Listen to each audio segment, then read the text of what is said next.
आइए जानते हैं कि इन आवाजों को आप कितनी देर तक झेल सकते हो। सबसे पहले नंबर पर है बच्चे की रोने वाली आवाज।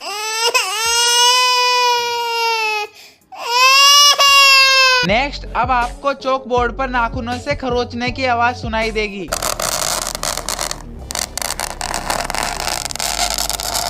नेक्स्ट, इस आवाज को सुनने से पहले अगर आप खाना खा रहे हो फिर तो मजा ही आ जाएगा। नेक्स्ट, अब आप सुनने जा रहे हो दुनिया की सबसे वाहियात आवाज।